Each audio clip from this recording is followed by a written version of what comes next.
Alright, hey guys, it's Daytex from Xblades Fusion's channel, and today I'm bringing you Ben from Playthegameco.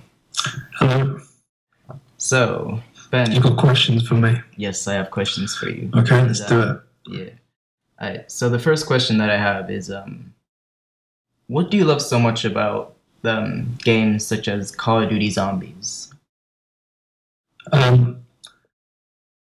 I think with zombies, the thing that keeps me coming back is the stuff that can't really be answered in zombies, but like there's the actual story which we know, and then there's kind of this other area of the storyline that can't be answered. It doesn't have, we can, but not yet. We don't have the information to answer it. And I like building up these ideas in my head and getting a feel for the game so that I can actually approximate what's going to happen in the future and try and get some sort of accurate ideas and analogies going. I think that's it.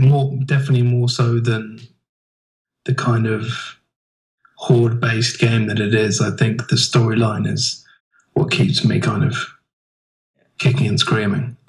So The story. yeah, that's it. Just the story for sure, rather than the game itself. Yeah, I like that as well though. Like, what about the Easter eggs? Do you like the Easter eggs as well, right? So. I do. I don't like any of the modern ones like Shangri-La. I liked Ascensions. Ascensions was good. Shangri-La's was really boring, and Moons was just awful. Once you've done that Samantha Easter egg where she comes out of the pyramid, and then you do whatever and you turn into Samantha. Once you've done it once, I don't ever feel the need to do it. I mean, I've done it like 50, 60 times, but I don't really ever want to do it. It's always because someone else wants to do it to get all the perks. And I don't like the kind of quest Easter eggs at all. And I think a lot of people in the community don't like them, but there are some who do. And I'm not sure if they're going to keep them in. I hope they don't. But I like the kind of original Doris Easter eggs, which were very hard to find. It took like a good year to make sure we'd flushed out Doris, finding the kind of static Easter eggs and all of that kind of stuff. It took a while to find them all, and because there was always like hidden stuff. So, but no, I'm not particularly keen on the big Easter egg stuff. So, to be honest, I agree with you. I do not like Shangri-La Easter eggs as well. Like, I do not like the Shangri-La one, and the Moon one as well. But I did like the Call of the Dead one, which I don't know. I thought that was pretty good, since there were different characters and everything. It was really interesting. You like that one? Yeah, did you not like that one? I mean, it was good, but I don't think the reward was good enough for how boring it was. I think the reward should have been better. I mean, I completely forgot that they even exist. I think it's so non-sequential. The end, the fact that it doesn't really change, it gives you the Wunderwaffe and that's kind of it. I don't really think that's good enough to do it. Whereas Moon getting the 8 perks and Shangri-La getting the 7 or 8 perks, it's a good thing. I like doing that. So Ascensions it's a fun Easter egg. I like doing it, but again, I hate the result. The result is stupid. It should be more kind of useful than just a 60-second death machine. It's not useful. So but no, quests aren't really my thing. I like looking around, finding things, and doing things like that. That's more my cup of tea, I think. Yeah. So yeah. So on to the next question. Into some personal stuff, actually. Do you have anything to tell us about what your hobbies are when you just can't take it anymore and when you just get so pissed off with video games? What exactly do you do?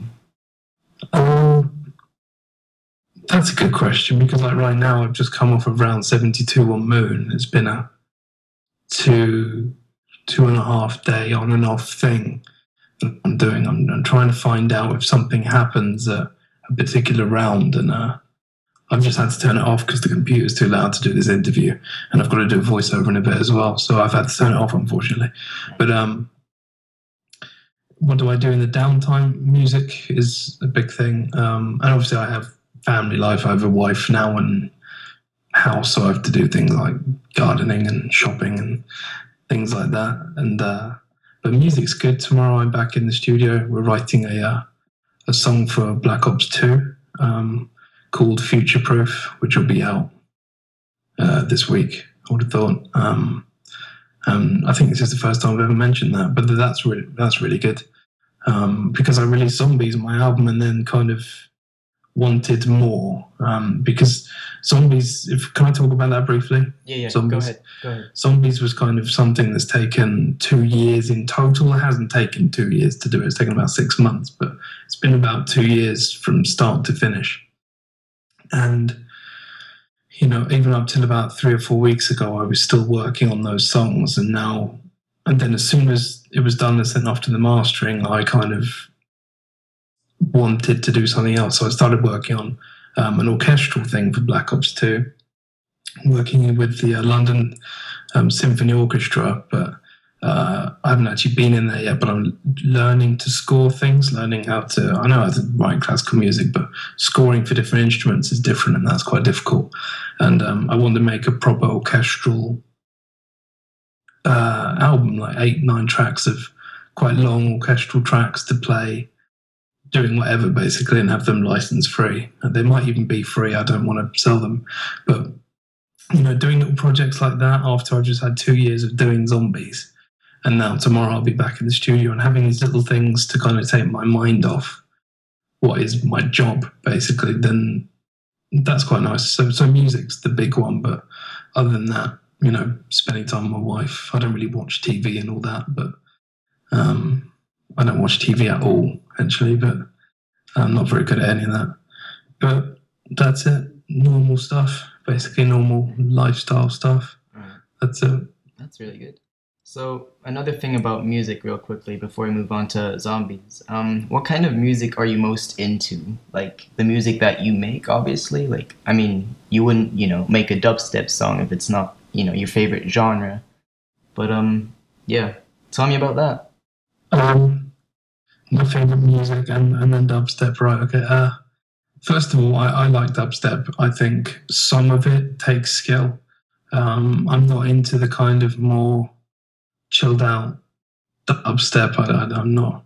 I can't remember what it's called. There's something step, but I'm not into the chill out dubstep. If it's dubstep, then it should be half time and the kind of massive bass wobbles. Otherwise, it's not really dubstep. It's kind of everything else. For my favorite genre of music, my favorite album is an album called O by Damien Rice, and that's probably my favorite style of music. I've listened to that album not every day, but probably every week for the last 12 years. Something like that, or 10 years, whatever it's been, something ridiculous.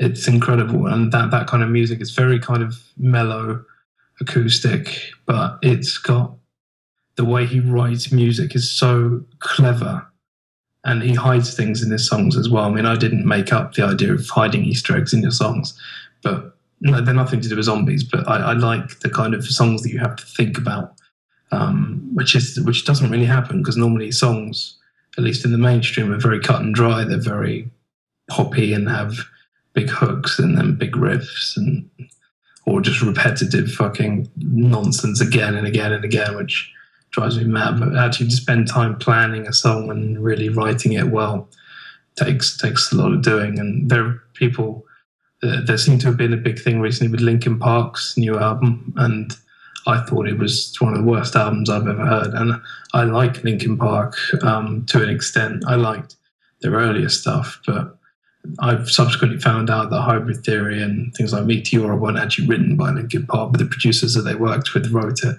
and then basically made Linkin Park up for that purpose, which I never knew that. But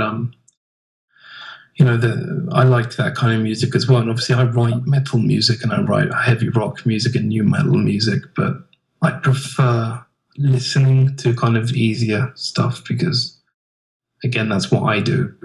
And again, it's like just having a job, like doing a job again and again. But no, chill out music. So Damien Rice, Chris Cornell, stuff like that. That's it. Oh, that's really good. And since you mentioned your own album, Zombies, wasn't it? It's called Zombies. Just called Zombies. Yeah. All right. how did you really get into making your own songs? What inspired you to make your own songs? Um, well, I've been writing my own songs since I was like 14, 15. But what inspired me? Well, I learned the piano to begin with, and learning the piano, you can kind of do two routes. You can go kind of singer-songwriter, or you can learn it classically. And I kind of did the classical thing for about 3 or 4 years. And then I decided to want to use the piano as a tool and actually to write songs. So so I basically started writing songs and chord progressions and building up bits of songs here and there. And that's kind of what I do all the time, is write little bits of jigsaws and never quite put them together. But I think, I don't know, I always wanted to write songs. I find it hard though to talk about my emotions very much. So in fact, you'll find in almost all of my music, it's either not me writing the lyrics or it's not about me. Like Zombies is a concept album written about the events that happen in Zombies and the events that are going to happen in Black Ops 2, of which I've heard of. But that's not my emotions, and it's quite easy to write for that because I know a lot about it, and you don't have to put your emotions across, which I don't like doing anyway. So I don't write music as like an emotional outlet. I just write it because I enjoy writing music, I suppose. I don't know. No, That's it. It's not a very good answer, but there you go. no, it's good enough. I mean, actually, to be honest, when I was 8, I tried to make my own song as well because I know it sounds silly, but yeah, just because I don't know, just because randomly, because I wanted to do it as well, but nothing really happened out of it. Like it was just rubbish as well.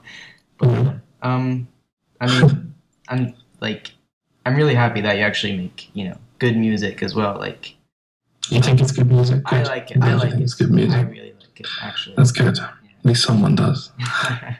Well, yeah. I actually, Ascend was one of my favorite songs. Well, okay, so you like that kind of I trip really hop like stuff. that one. Yeah, okay. Cool. And the other one is like zombies now. Not the gaming zombies, but more of the kind of real zombie apocalyptic kind of question. If you could take anyone, literally anyone you wanted, even yourself, with you on a zombie apocalypse ride through the world, killing zombies, who would it be? You can have as many people as you want. Just It's a good question because there's a couple of like criteria that you'd need. And I think the most important, because I've been playing DayZ like a motherfucker recently, I think the most important thing is someone who has a good sense of like survivalism. And it's strange, but people like Chillax, I mean, he's someone who could literally become some sort of sex offender, but he's also someone who could do well on the outdoors. I don't know. I think he like kind of knows his ship. So people like Bear Grylls, I don't know if you know who that is. He's like a survivalist, kind of an extreme survival guy. I don't really know who he is, to be honest, but I think I'd take someone like that. But then I don't know if they'd actually be able to pull a trigger on a gun, although I think he worked in the army. I think Bear Grylls, actually, yeah. I think he was in the army, so I think I'd have to take him. And he's like, he does this man versus planet or something, I can't remember what it's called, a program, and he's like survived Antarctic conditions, so I think he can survive living on baked beans, that you find in old supermarkets and stuff.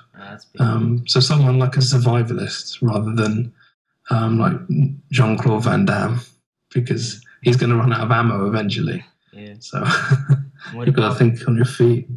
No, I think, yeah, someone like that, yeah. What about FPS Russia? Would you take him with you? Again, he's going to run out of ammo. Yeah. And, I can't stand him anyway. I think he's got the most irritating fake accent I've ever heard. And I do the most irritating fucking fake accent available. So coming from me, I know irritating fake accents, and his is very annoying. And I don't think I could stand living with someone like that. I think it'd have to be someone a bit cooler. You'd probably enjoy shooting him more than the zombies, wouldn't you? Potentially, yeah.